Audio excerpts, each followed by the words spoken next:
Welcome to gov job channel. আজিৰ ভিডিঅ'টোত SBI ক্লাৰ্কৰ নতুন নটিফিকেশ্যনটোৰ বিষয়ে কথা পাতিম। গতিকে ভিডিঅ'টো যদি ভাল পায় ভিডিঅ'টো লাইক, চেনেলটো ছাবস্ক্ৰাইব কৰিবলৈ নাপাহৰিব।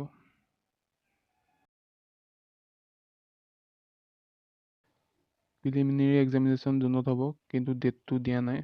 প্ৰিলিমিনেৰী এক্সামিনেশ্যনৰ এডমিট কাৰ্ড জুনত ডাউনলোড কৰিব পাৰিব আৰু মেইন এক্সামিনেশ্যনটো 10 আগষ্টত হ'ব।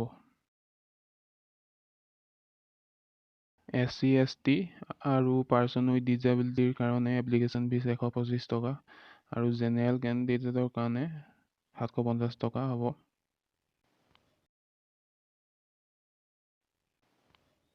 দুটা ষ্টেজত পৰীক্ষা হ'ব। 1 নম্বৰটো হৈছে প্ৰিলিমিনেৰী এক্সামিনেশ্যন আৰু 2 নম্বৰটো হৈছে মেইন এক্সামিনেশ্যন। কি পঢ়িব লাগিব? প্ৰিলিমিনেৰী এক্সামিনেশ্যনৰ কাৰণে ইংলিছ লেংগুৱেজ, নিউমেৰিকেল এবিলিটি আৰু ৰিজনিং এবিলিটি পঢ়িব লাগিব। ইংলিছ লেংগুৱেজৰ কাৰণে কুৱেশ্যন হ'ব 30টা, মাৰ্কছ তাত টোটেল 30 মিনিট আহিব। নিউমেৰিকেল এবিলিটিৰ কাৰণে 35 কুৱেশ্যন হ'ব, টোটেল মাৰ্ক হ'ব 35। ৰিজনিং এবিলিটিৰ কাৰণে 35 কুৱেশ্যন থাকিব আৰু মাৰ্কছ হ'ব 35। মেইন এক্সামিনেশ্যনৰ কাৰণে জেনেৰেল ফাইনেন্সিয়েল এৱাৰনেছ, তাৰ টোটেল 50 কুৱেশ্যন থাকিব, মাৰ্ক হ'ব 50। জেনেৰেল ইংলিছ পঢ়িব লাগিব, তাৰ টোটেল কুৱেশ্যন থাকিব 40 আৰু মাৰ্কছ হ'ব 40। কোৱান্টিটিভ এপ্টিটিউড কুৱেশ্যন হ'ব 50 আৰু মাৰ্ক হ'ব 50।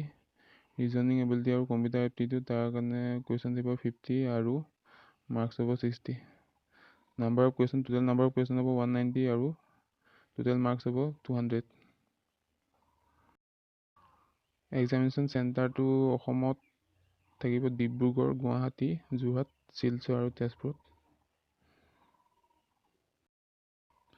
এডুকেশ্যন কোৱালিফিকেশ্যন জেনেৰেল গ্ৰেজুৱেশ্যন হ'লে হ'ব।